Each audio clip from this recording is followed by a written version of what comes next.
Welcome to the Port Charles Update with your hosts, Mish and Mel.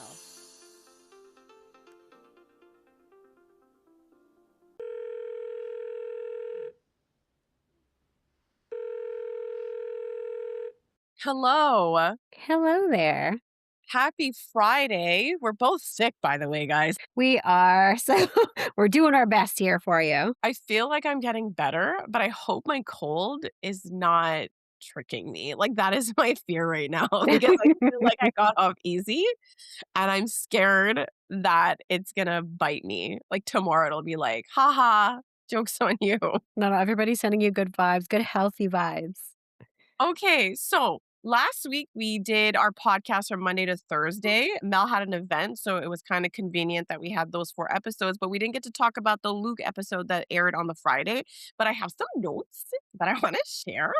Okay, so I felt this is what I liked, and I don't know why. Maybe because life is really busy, but I really took to the fact that there were chill vibes. Like the fact that to me that was a weekday. That's the story in my mind. It was a Yes. weekday, which it was because Donna was at school. It was a weekday, and unexpectedly, everybody was able to kind of see each other. Like everybody somehow bumped into each other. Like the chillness of that and like the spontaneity of that. I don't know why, but I found it incredibly soothing. It was though, and you put it into words because I felt exactly that. There's a lot going on in the storylines.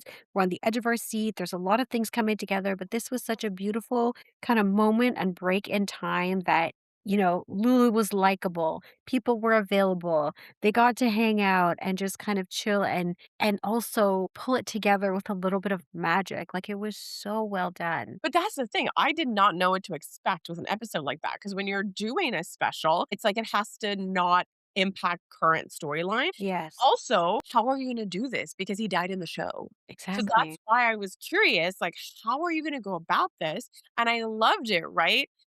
Playing off the fact that Lulu never fully got to grieve. So I loved that, like really building on it. And just the way that they did it, like little logistics corner, because they were using real flashbacks Yes. kind of appreciated, they didn't they didn't use Lulu flashbacks. She was the one mourning, but they didn't use it.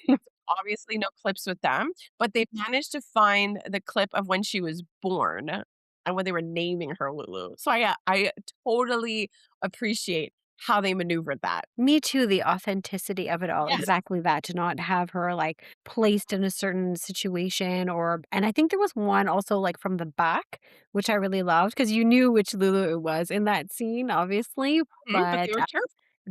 they were so careful and respectful, and I really enjoyed, the fact that it started with Tracy, and we talked about how, like, he had 2 loves in his life and how that can coexist in a space, but still have lives beyond that, and how they brought that together so beautifully in that episode as well. And even before that was explicitly said to the audience when she had that interaction with Martin, I just want to say this was something Laura and Tracy knew. Like Mm, Martin needed to be walked through this, but it's even something Laura respected the love between Luke and Tracy. You know what I mean? For me, I feel like this is something the female characters, the female leads always knew. mhm. I found the beautiful way that they managed to connect Lulu and Luke. Like, I remember those shots because those shots were used in Luke's last episode and how they made it look like she was seeing Luke, like, Yes. exceptional. That Yes. was completely exceptional. Other small things that I have to say because they were showing like younger versions of the characters. My gosh, young Laura physically reminds me so much of Willow. Really?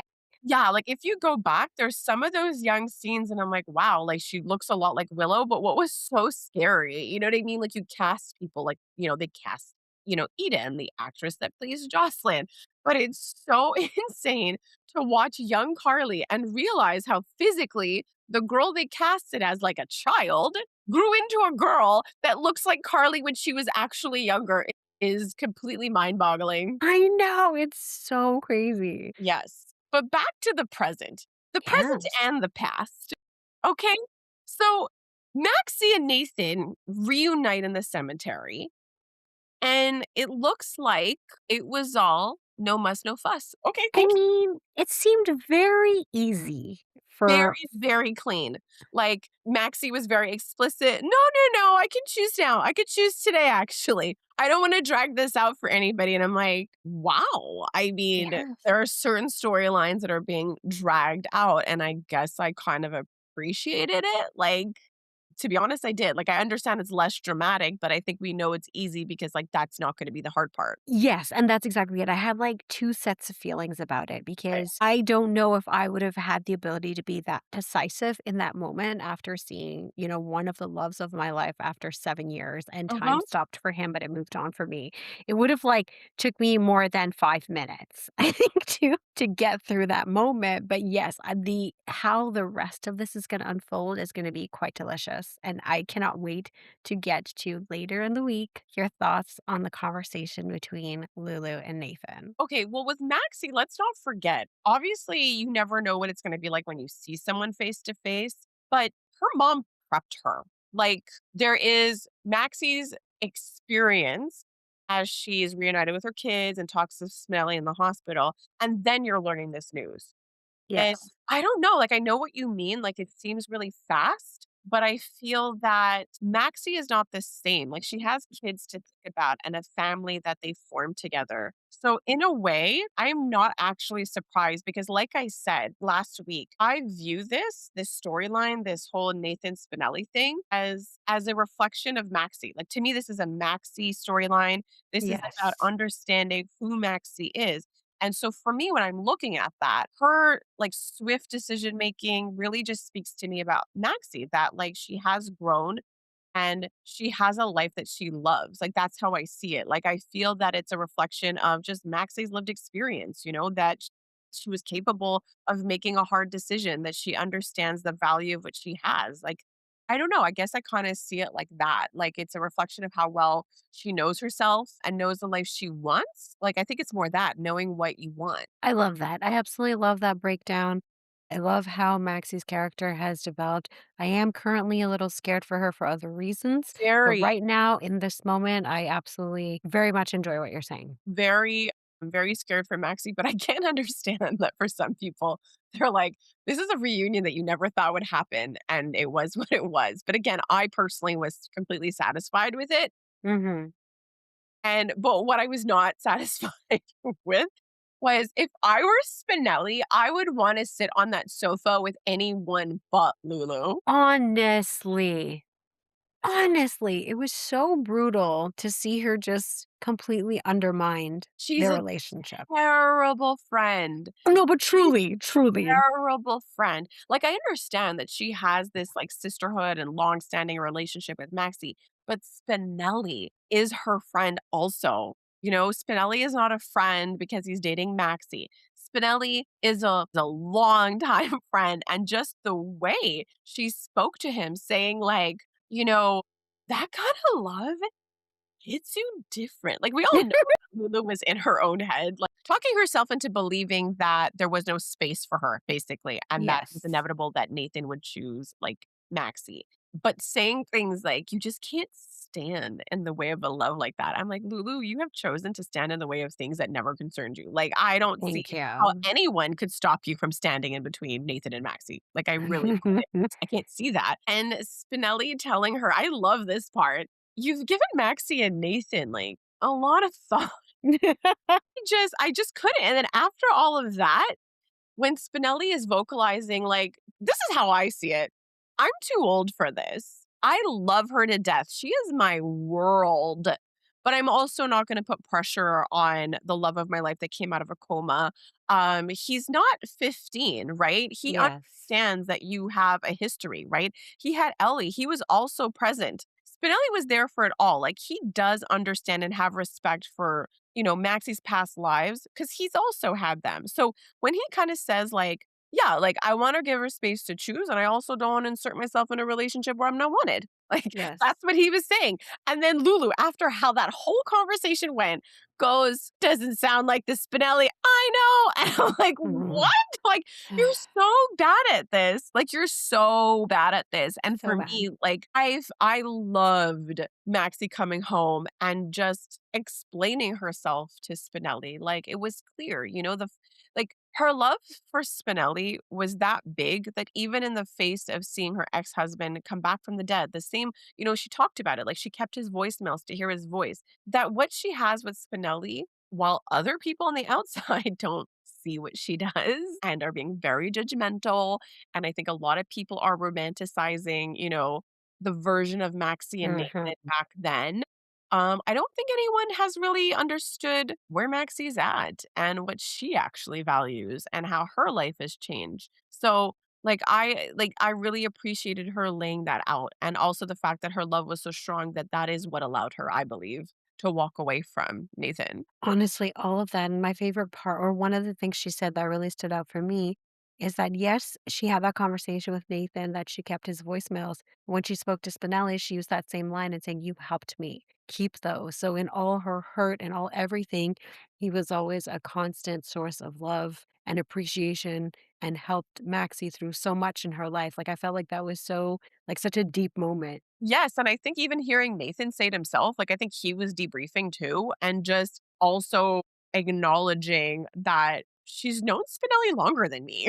Like, they Mhm. have a history. Like, it was interesting hearing how Nathan had perceived him as a threat, and to be honest, even when they were dating, he did see Spinelli as a and I liked how you pointed that out, just the fact that, like, Spinelli is in the fabric of her life and always has been, and after what Mm. she went through was that subtle thing that carried her through, like that strength and that support. So, no, I absolutely love the speech that she gave, and for me, I found it all funny because I'm like, so now that Maxie chose Spinelli, Nathan's choosing Lulu. Like, if you think about the conversation he was having with her before Maxie woke up, Mhm. and watching him stand in front of Maxie being like, "Should we get back together?" I was like, "Ho" you know what I mean? Like, how is Lulu Yes. gonna feel that he was more than willing to choose Maxie? Well, he very danced around the subject when they met at the Brown Dog. Like, she basically asked him that question, and he's like, "Well, it wasn't my choice to make." That's not really an answer. No.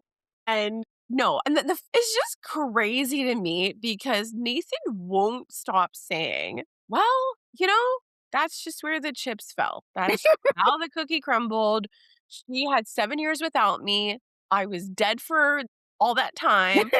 She moved on." And I'm thinking, I agree with you, Nathan. Her decision is due to the fact that, like, she was alive and you were dead. What's your excuse? She had Exactly. 7 years to move on. You've been back for what I'm calculating to be 2 months. So how are you over it? You know what I mean? Like, I came back and then I found out my wife was in a coma and that my baby was 7, but, like, I'm ready to move on with my life. And I'm like, with her best friend. Like, I think, if she can move on after 7 years, so can I. Like, she was forced to, like, just that logic alone, it's Yes. like points lost for me. Big Like, time. all that, like, Nathanness that made him Nathan, I'm hearing that and I don't see, like, Nathan. I'm like, "You're such a man." Like, that's just how Truly, you read my mind. It I'm was, like like, I'm like so typical. I'm like bubble burst and you're down a level making you a match for Lulu, essentially. Mhm, mhm. And then she's there doing like her girly thing, being like, "So you chose her, right? Obviously she's the love of your life." And he's like, "No, I didn't actually get a choice. You get to But choo yeah, get you by default. but I did choose to have a beer with you."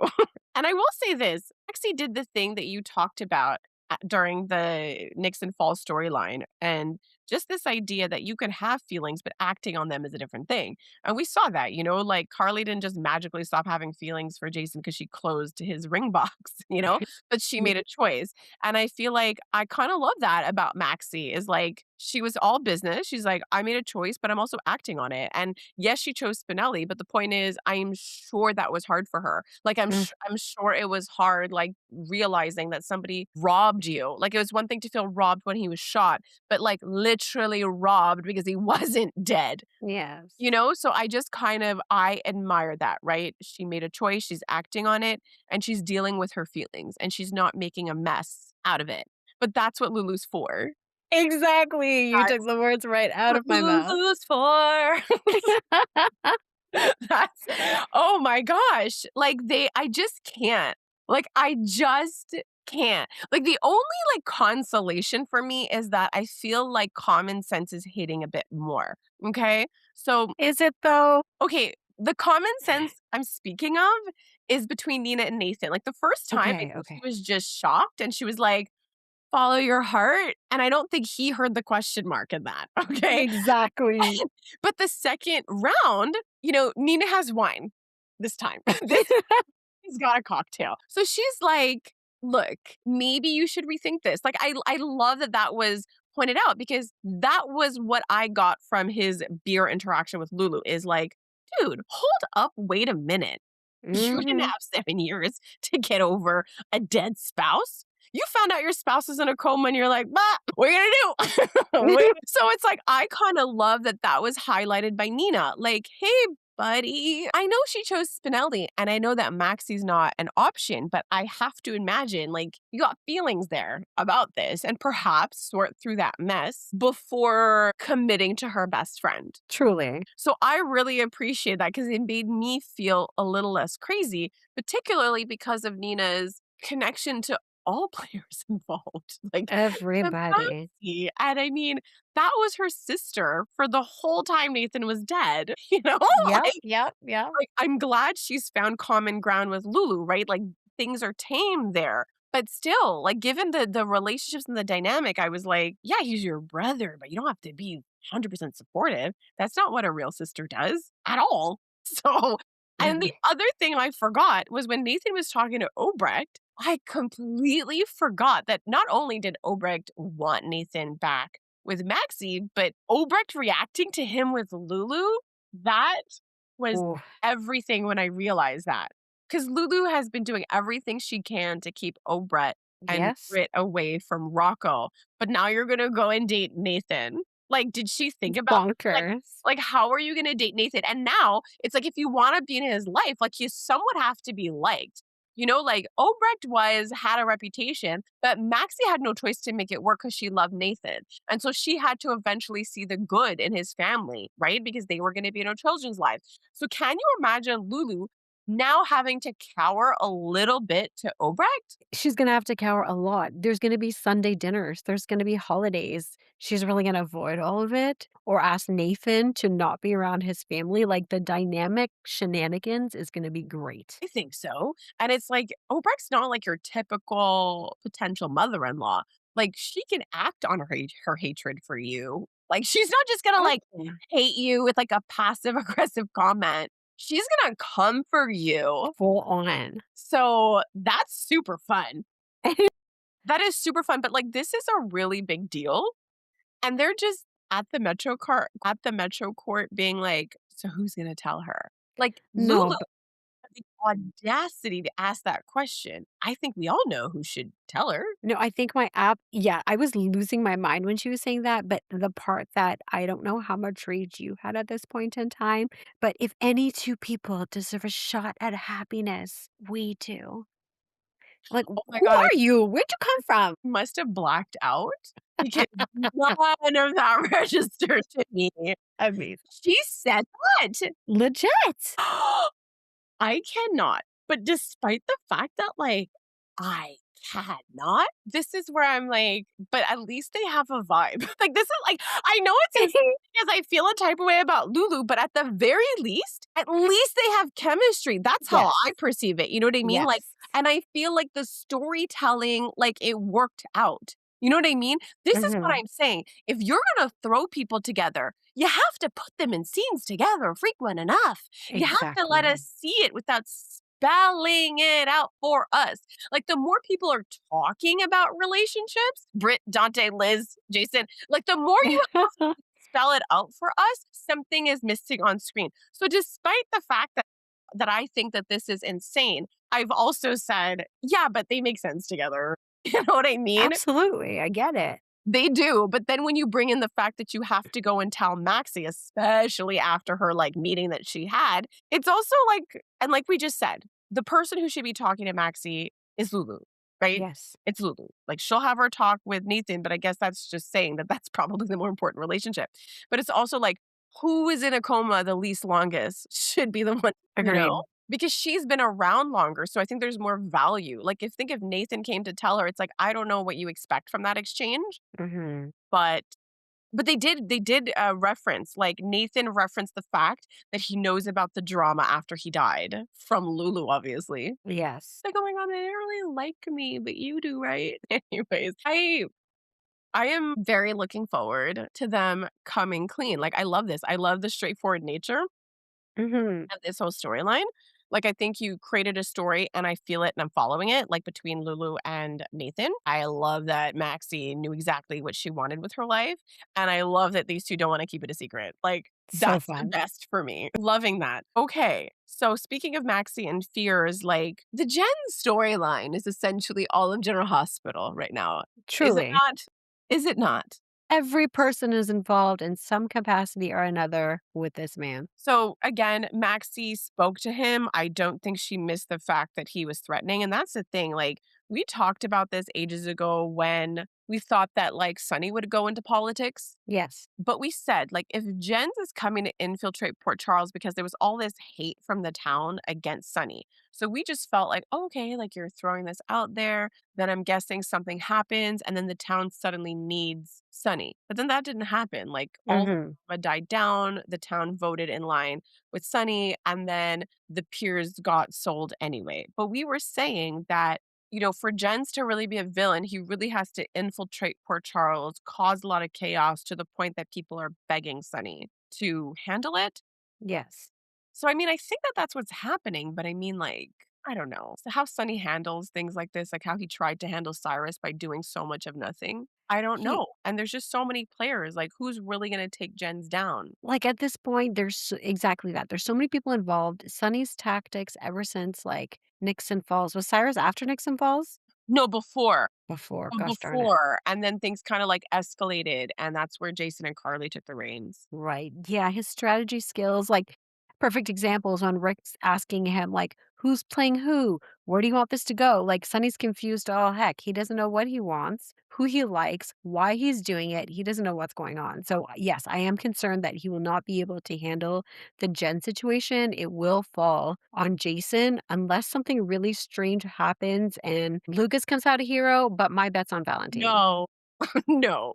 I know. It was more of a joke. My bets are on Like the Valentine that he's able to kind of pull this through for everybody. like the fact that Lucas, first of all, wants to do this mission. I find that funny and I'm here for it. Yes. But then to talk to Britt and goes, I know who can help. And I'm thinking, well, who? Like, are you gonna like talk to Ava and have her distract everybody and then like go snoop? But then he goes directly to Marco I and could not. once again divulges information unsolicited. Yep. I don't know how many times Britt is gonna slap him when she finds out that he told Marco that she knows he knows. It feels like the episode of Friends. Yes.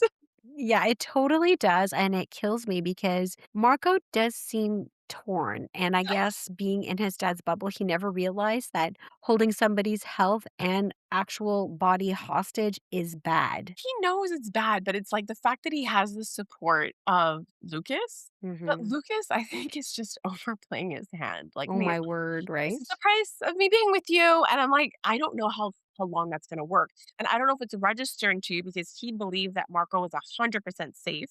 But then Marco told him, like, we could all get killed. Like Yes, he included himself in this. Like it's not just about his dad, but there's all of these other significant players involved. exactly. Again, there's just so much freaking story. And with the whole Maxie meeting, I felt like there was a lot of crumbs dropped, like, hey, Maxie, you fainted. Hey, Maxie, we never asked for Jens's help. He offered it. And now suddenly he's like being really threatening to you. Like, I'm one, and he made mention of her health. Yes. So it's just like, are people going to put two and two together? And I just wanted to say this. I wanted to be able to like text the ladies of deception and be like, why doesn't Maxie put out a video and talk about her heart transplant and talk Yes. about her heart attack and talk about like her recovery, and talk about what the company means to her. Like that alone, I think would solve a lot of their problems. Not the Jen's problem, because Lucy's Hmm. on the case, Lucy's on the case. And it turns out Willow thinks she also has a shot of taking him down. Okay. Do you wanna talk about Willow's, like, evil villain slash super naive? What is there a name for that even? Is there like a name for somebody who is like capable of murder but naive? I quite frankly don't know, but how in the world does she think she could ask Jenz for this medication and this fix without owing anything in return and just a polite decline and smile and move on with her life? It's giving Curtis. Can you dive into like my drama and help me out? Absolutely. How dare you ask for something in return? And then they own you. It's like he doesn't know anything. And with Willow, I don't know about you, but like I was utterly disappointed to learn that Jenz was involved in her drugging Drew. I know, I kinda wanted this to be a solo Willow evil venture, truly. Because we talked about this. We're like, well, what's the Jenz of it all? Like, is he really going to be in the storyline? And we talked about the fact that, like, but if he's in it, he's controlling her because he had controlled Drew. So if he's in this storyline, that's what we're going to see. And it's kind of hard as an audience. Like, we've been watching her be controlled. We've been watching her find people to control her. Like, she's gone out of her way to outsource any ounce of autonomy to any man that she finds. And here she is being like, I'm going to shoot my husband because there's no other way out of this. Not marrying him was never an option. No, no, of course. Breaking up with him was never an option. So then she goes through all of this to get out from under his thumb. And then she gets into bed with Jenz It's and then is so controlled by disappointing. another man. Like, what? But then she later tells her mom that she's taking her life back, and she does admit to the fact that she's been subservient all her life and that now she has the real power. Like, good luck with that, girlie. No, she also said this. She's going to forge her own path. I mean, you mean your husband's path? No, This but is legit, she said, I'm what did she say? I She's did like, this all by I'm myself. What? No.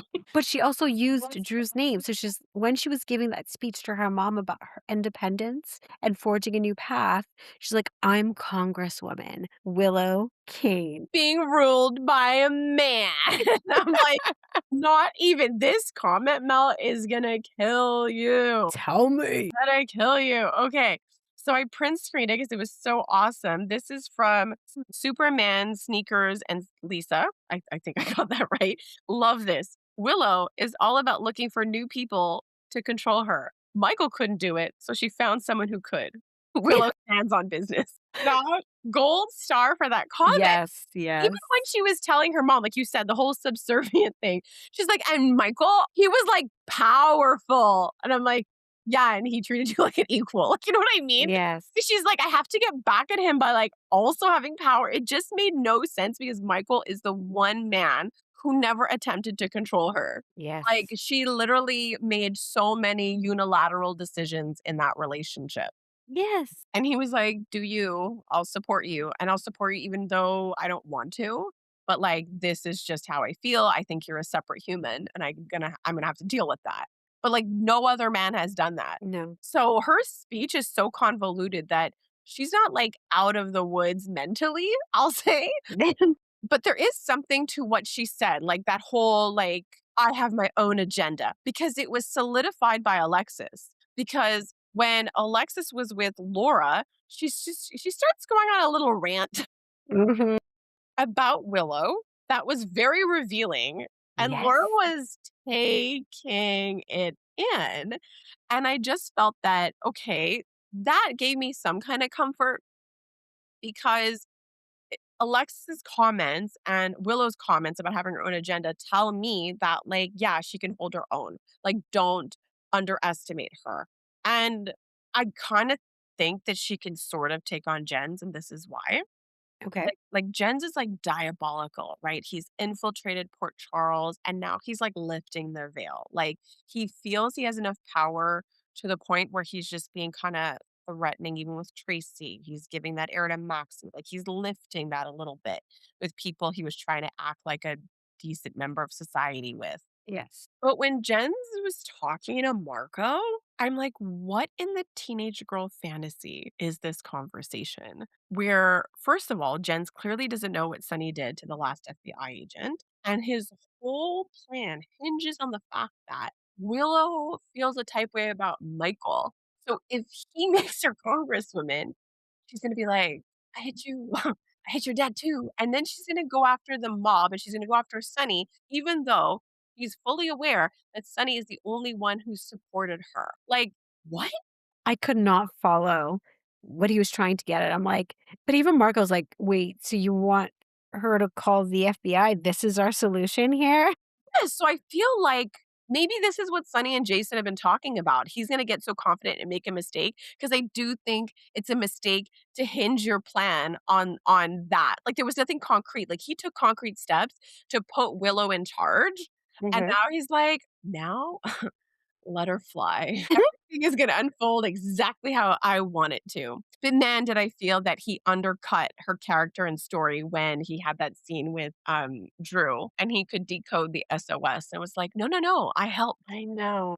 I was watching and I'm like, "I don't believe you. There's no flashback. Like, how will I Exactly, thank you very much. how do I know this is true?" But then if I think about the scenes between Willow and Jenz, first of all, I kept thinking, "Bet you wish your last name was Corinthos now." Like, that's Right? one, but it didn't feel like she was surprised. It didn't feel like, "Oh, this is the first time I've been threatened." It didn't feel that way. No, it didn't. So that's the only thing that made me go, "Oh my gosh, like, I think that's true. Why?" So I think that's the redemption, I think, from their perspective of telling the story is that as an audience, we're kind of like, "Why did you shove another man into this?" Mhm. Especially with the direction that Willow's character is going. But I think that those hints where she's like, "I have my own agenda, so I guess this will be, like, really big for her." She'll solidify this. She's like, "I stood up to a man once, or and I'm gonna do it again," and that'll, I think, make her actually strong on the inside, taking Jen's down.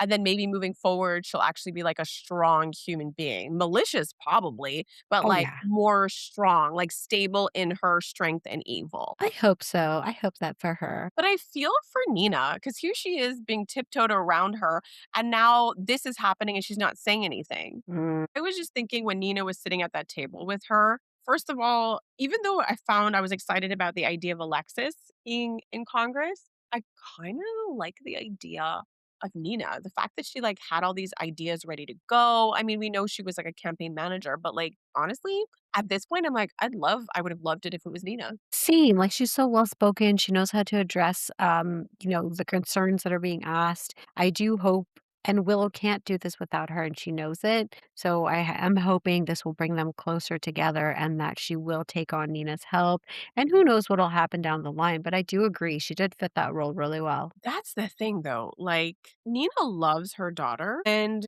I think having this time without Drew is definitely going to maybe make her feel less anxious around Willow. Like I think maybe for the first time Nina is going to gain her confidence as a parent because that was something Obrecht had always confronted her on, the fights she had with Carly, like stop trying to be her friend, be her mother, be tough when you need to be. So I have a feeling that in terms of the Nina Willow dynamic, we're going to see Nina feeling betrayed. Yes, absolutely. And I wonder what that's gonna be like because this is a very, very complicated mother-daughter relationship. It really is, and but just to have, like, that whole situation twisted around and to see how Willow has to make that relationship work and actually work for it for once is a great Exactly. storyline. Exactly. That's sort of what I'm hoping for because I think for so like, how long can Willow use Nina's past against her to kinda justify, like, maybe not having to participate equally in the relationship? Like, you're not a child, you're an adult. If you wanna have an adult relationship with your parent, you kinda gotta invest there. It looks like it's a lesson that Trina learned. I know. Before we jump to Trina, I just want to make mention of Willow's outfit and her makeup. Like, I just thought it was so interesting. Like, I love the bright pop of color, but peach usually signifies like warmth and nurturing. So her whole outfit in Not terms her of like makeup. exactly. So I absolutely loved that attention to detail because her makeup was very dramatic and almost like villainesque. And then her actual outfit was, that nurturing, warm side of her. And her words are also sounding a certain way, but we also know there's undertone to that. So how they work that out was on point for me. I loved every single detail that they looked at for that. Like, the color, like, so complimentary, but hearing you talk about this, you know how we talked about, like, buying into her own hype, the Mhm. perception of being good, like, that's the point, the clothes are outside, right? The clothes Mhm. So the clothes is the perception of Willow, and the makeup more touching her directly is sort of like who she really is. No, but you're like, I love it. Like, I love it. And honestly, I hope she wears more of that color. I really did enjoy it on her. It is a good color. Yeah. So Trina was really pushing my buttons. Girl, I bet. She was pushing my buttons so bad. And I absolutely loved that Kai was there kind of being like, well, I mean, you seem happy with your dad, like you're supportive of your dad. Yeah. So I kind of like that he was there to call her out a little bit. But about Portia also, I noticed that when Isaiah went to go see her, she kept kind of talking about like her guilt, like she felt guilty. But I Mhm. kind of realized like Curtis is such a number on her that she feels guilty because he's good to her. Oh, And she yes, it's didn't have really to messed earn up. it, right? She didn't have to behave. She didn't have to be the good wife. She didn't have to be the perfect wife. Like, he's just kind to her, and that's what frustrates me is, like, you can love your parents, but she doesn't see them clearly. I mean, obviously, she's, I would say, after what happened this week, further off and better off than Curtis, Yes. and that's what you had said, like, that would be the distinction in their storylines is that he's a little bit more stuck, but we have opportunity with Trina to kind of face this trait of hers, but she's learning to kind of have an imperfect relationship with her mom. You know, like the fact that her mom asked her a really real question, like, can you love somebody that disappoints you? And, you know, we've said it a lot. You know, she's vilified Portia and then favored her dad, and she was bouncing between the two. And she's so disillusioned. She believes that other people took advantage of their marriage. Like, it's driving me nuts that nobody is acknowledging. And you know who I think should be reinforcing this message? It's Curtis. I think Yes. Curtis should be the one to acknowledge the fact that their marriage was over. Like, that is driving me nuts. And I'm hoping that if they continue to like connect with one another, that maybe she can also see that too. Like, acknowledging that the way Isaiah treats Portia is nothing like what Curtis did. And I think she might see that in the way that her mom is relaxed, her mom is happy. I think slowly, I actually I hope hope. that by noticing this, she'll see that things were more complicated. She can love her dad and side with her dad and all that and be mad. But the point is, Curtis should have done what Isaiah did. Like, to me, the fact that Isaiah was able to do more for the Trina Portia relationship than Curtis did, I find is embarrassing. Like, we've Right? watched this show and we've seen parents go to bat, which is why I was always like, everybody keeps talking about Michael, like particularly like Brooklyn and Chase and their scenes about how awful it was that Michael kept the kids from Willow and she was deprived of her children. I'm like, I'm sorry, but in all the history of GH, this is like the least dramatic custody issue. Yes. Was like the least dramatic one. Yes, he was angry, but I was saying kind of level headed. And I agreed with not trusting Willow. Like, she wasn't the same. And it was kind of weird how no one else sort of saw this. Yes. And when we talk about the more dramatic, like custody things or fights, like we saw, I guess, with the whole Carly Sunny, that no matter what was going on, Carly always encouraged the kids to have a relationship with their dad. Like, even Yes. at its worst, post Nixon Falls, Michael really encouraged the relationship for Michael to not have to carry that stuff. So I find it shameful that Curtis never put his stuff aside and actually went the extra mile to support Trina's relationship with Portia. So for me, like, I'm wondering if this is the beginning of a bit of his downfall. Like, if he sees that, Portia's super happy, now Trina's involved. Now Trina is accepting, and now they're all spending time with the baby. Like, I'm wondering if this will irk Curtis, but I do hope that Trina comes to recognize that her mom wasn't really treated properly, and the marriage didn't end because of this, and all of it happened after the freaking marriage ended and to understand the impact of what it is to live under a microscope, like when she's like, 'cause she seemed to take it to heart when she told her mom, like, he pointed out that I was judgmental. And I'm like, look, I'm glad that you heard it, but duh, like, it's been told to you. Yes. Just look at Kai's face when you talk, I think says it all. But he was really blunt with her. And when he actually painted a picture of what she's actually doing, being like, you really want your mom to be alone? She's like, that's not what I'm doing. Like, I love the fact that it finally hit her Mhm. and she was able to be a big girl finally. And I think that's huge to say that, he told me some really hard truths and found a way to find respect for Isaiah and see the whole picture and not be stuck in her anger and her black and white actually, you know what I'm going to say? Her uninformed perspective. Yes. Like, I found her to be really embarrassing, like, she's had enough experience, I think, in relationships. I think that's why it was kinda tough. Like, she wasn't a kid. We understand that this reaction, I feel, is more like, it's deeper. Yes. It's deeper than what it is because her behavior was a little on the extreme end, but it's just that she had some life experience to understand things are complicated, and then I kept thinking to myself, like, I feel like when the Trina character was introduced, she was like they got in trouble. They had a party at Jocelyn's house, and Yes. like, Trina was, like, the fun friend, and it's so funny because it's, like, ultimately her character was, like, the goody goody. So true. So, honestly, that's one of those things that was like, "No fuss, no muss. We're done, guys," and I'm like, "Thank you." Like, I think Honestly, it's finally over. yeah, I think my stress levels will decrease now that this drama between Trina and her mom are over. Yes, absolutely. Yeah, so that I'm really happy for, but the drama with Willow, I'm not gonna lie, like, watching the news conference, especially, like, while Alexis is talking to Diane, but I loved how they did that, right? It was kind of crazy because you have Kai talking to Trina being like, "I wonder who my new boss is gonna be." And Mhm. Trina trying to make him feel better about that.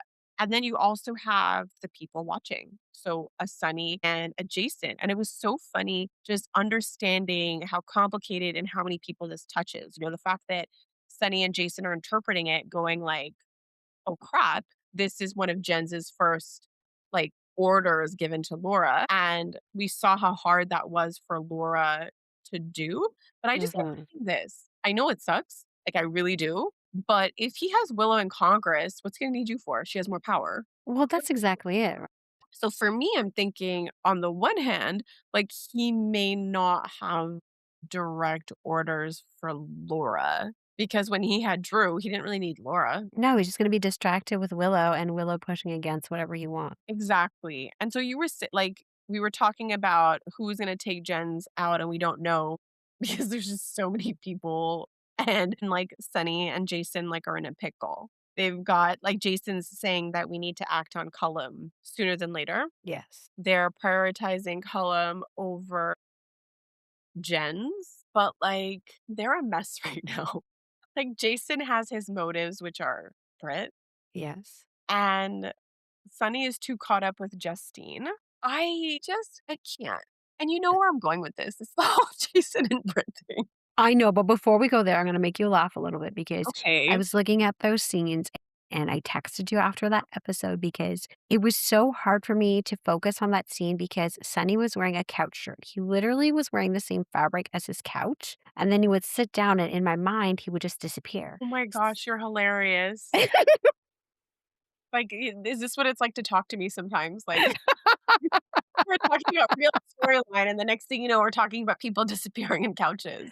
All I kept saying was like, why is he wearing a couch shirt? Why is he wearing like who bought this shirt for him? Because It's so distracting.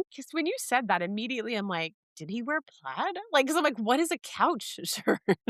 It's gray and has the texture of the gray, tiny little Yeah.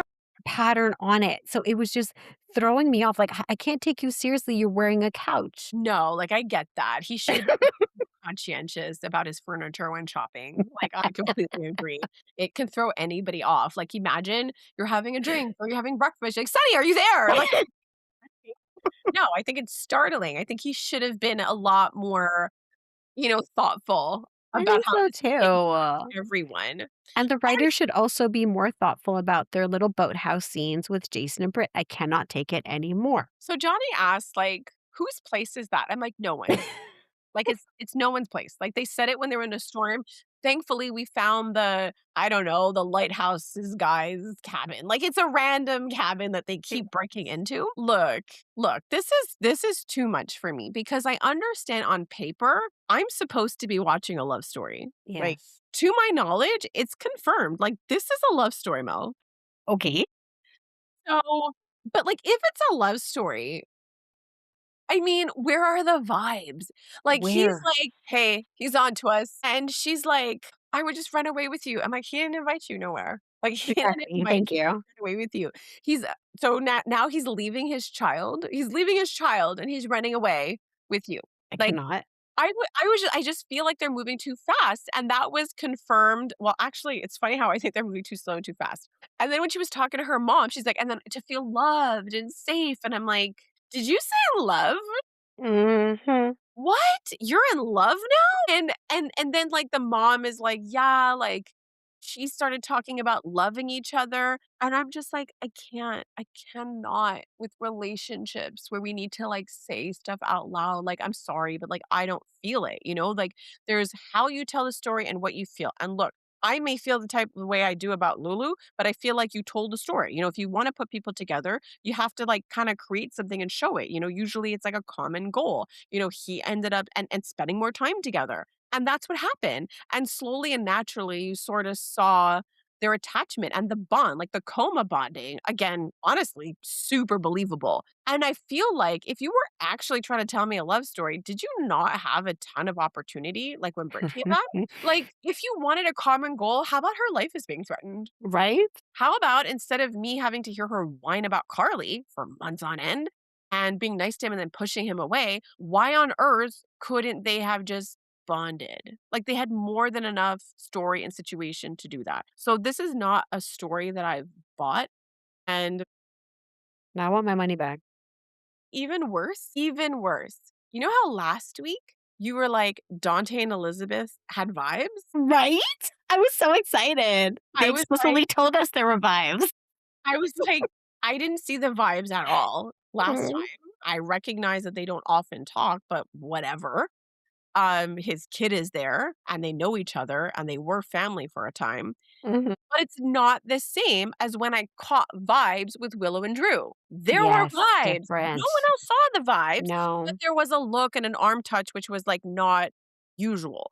But in that interaction, it was beyond innocuous. And I'm just saying, absolutely. Are you in a rush? You don't have time to create vibes? You had to give one bed scene and then the following week be like, all of a sudden, Dante's smitten? Like, we have the Lulu storyline. This came out of left field where Lulu's like, he moved on and Sam's his love, and that's who he's mourning because that's who he saw the rest of his life with.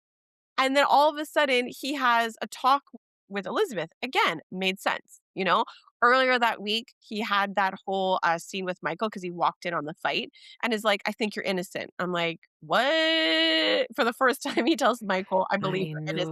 know. And I was like, "So are you gonna follow up on all the stuff he told you about Willow before?" Which is what I thought he was doing when he talked to Elizabeth. The conversation made sense. If you had just let them have, like, a heart-to-heart moment, and then I saw more scenes of him having like, going to Elizabeth or talking about the case or her supporting him, I could have been there with you. But I don't think you're providing both those actors a proper opportunity. I agree because I so love this. Like, if they had given more story to it, like you're saying, because remember a while back we talked about how when all the men were off doing their thing, basically, and our women characters have always been really strong, but over time, the relationship that Carly, Sam, and Elizabeth built, it was like the three of them were sisters. And no matter what they went through towards the end, they 1000% always supported each other. So I can see why Elizabeth would be that person for Dante because she was close with Sam. They did have tumultuous times, but they had a very deep respect for each Yeah. other.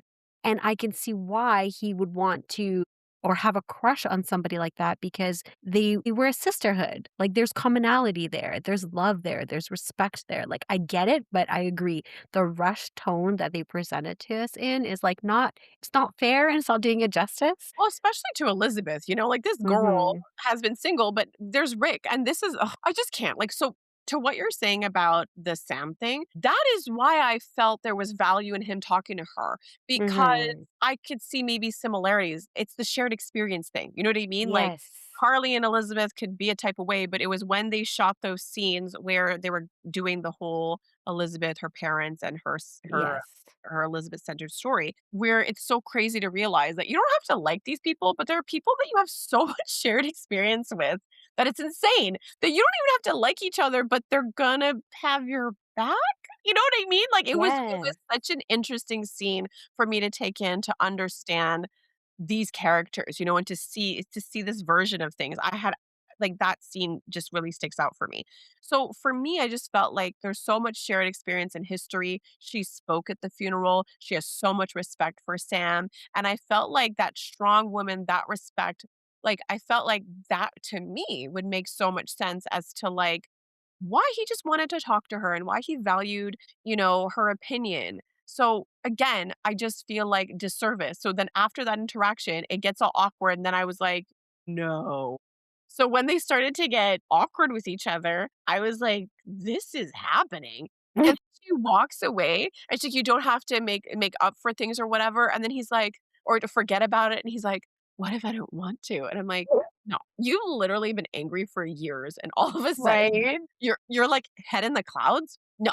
Like I'm not buying it. And I guess I'm a bit frustrated because it's like, you know how to tell a story. Like you told a story once where I loved Jason and Britt. I could not deny the chemistry. Like you have to hop on board.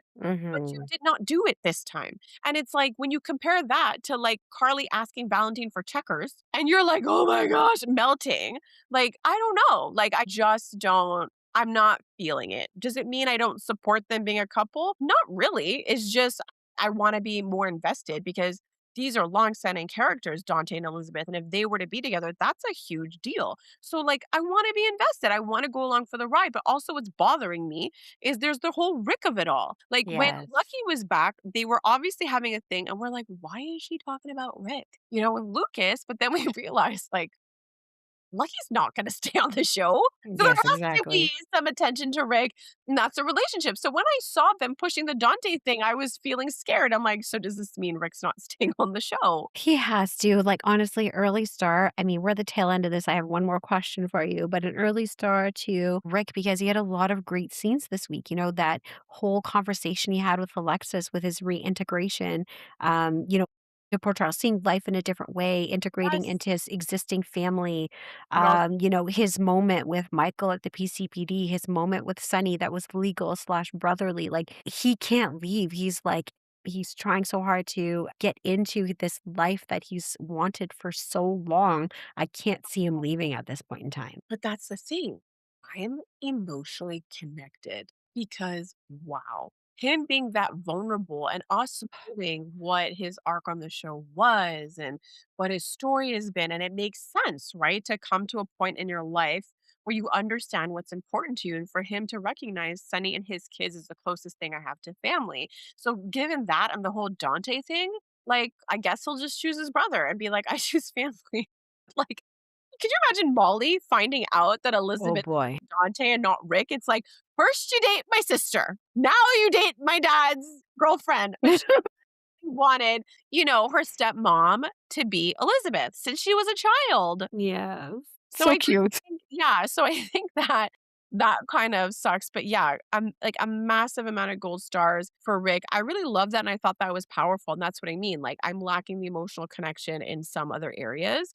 But I was really happy that Brooklyn got in touch with her emotions and told Chase what's what. Like I love that's what I mean, like, he's not deserving of her. Like, I love the united No. front she puts on, but when she got him behind closed doors, she's like, "What did you do?" Like, this girl is at her wit's end. Like, the fact that because I'm like, "How is she doing this?" Because she is being really clear and kind of explaining the nuance of why this is crazy, which is hard to do when someone's black and white. Like, when you have someone saying to you things that are just very absolute, like, "But justice, this is justice for me," and hell bent on his point of view. Like, I love that she was able to still kind of get him hooked and to have a proper conversation and keep reiterating, no, you believe that that happened. Mhm. And she highlighted this, which I absolutely loved.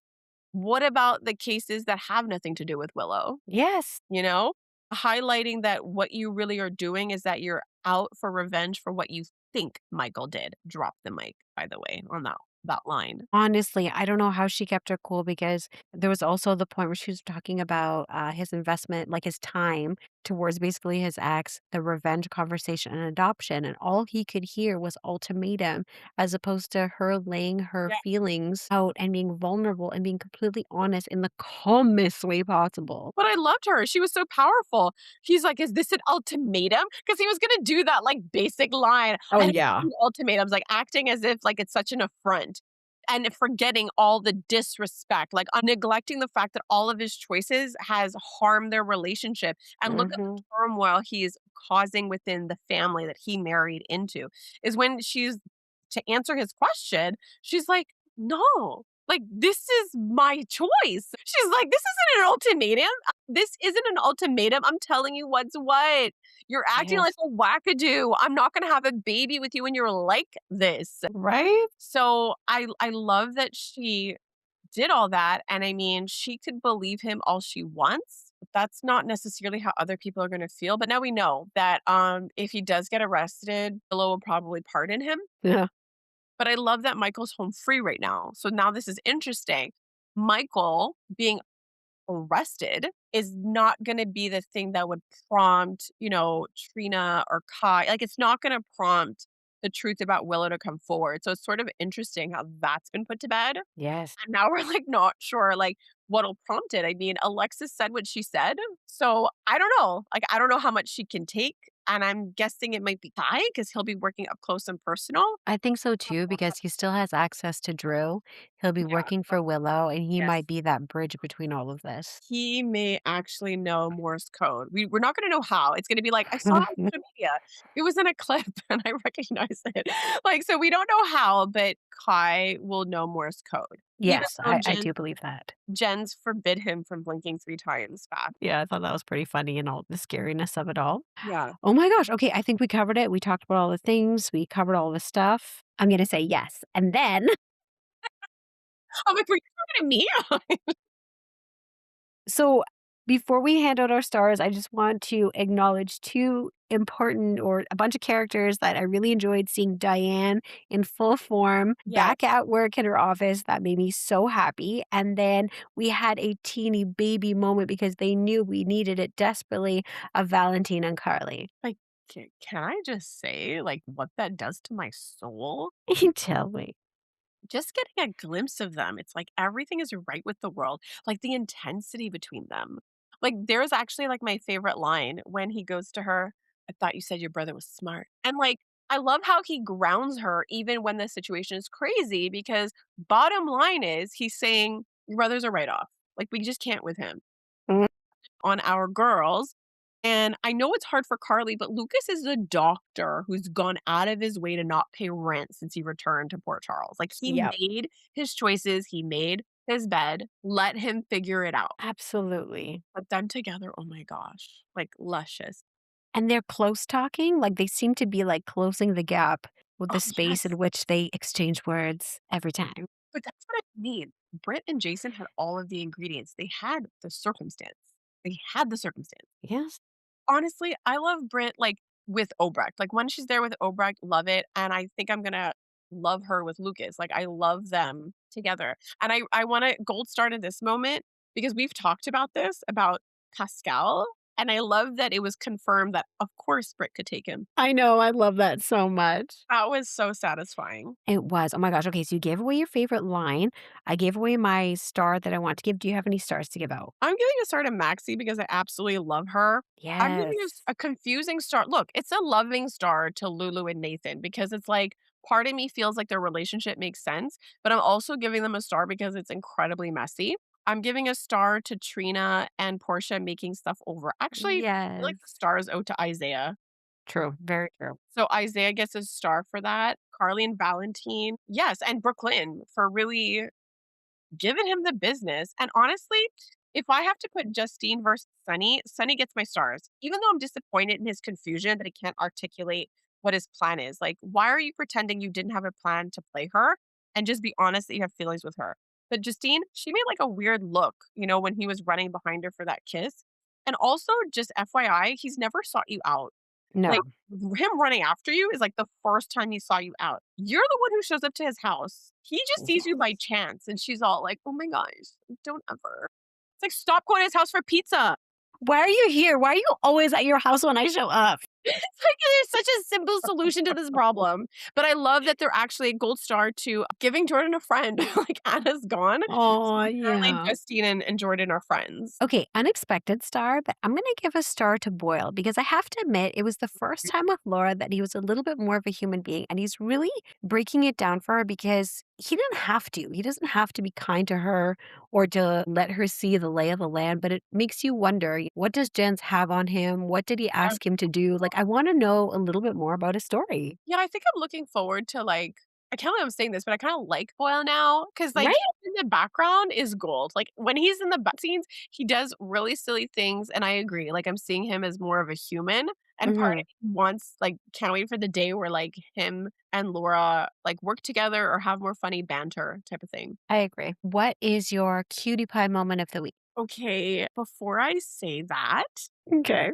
I wanna give a response to something Jen said to Drew, because when Okay. he was like, "Who's gonna come visit you?" or he said something of the sort, like, "No one's gonna care." Mhm. But we all know that Jordan told Curtis, "No, no, no, I didn't visit him this time around." And I Yes. realized, like, she would know Morse code. Oh my gosh, yes, I remember I even made a note when you talked about, her connecting with him. So yes, we have Jordan in the story. I'm gasping because I realize I think I'm more right than I am. You Like, I think are. this is where I'm going with this because I realized, like, remember she has no leads on Jen's.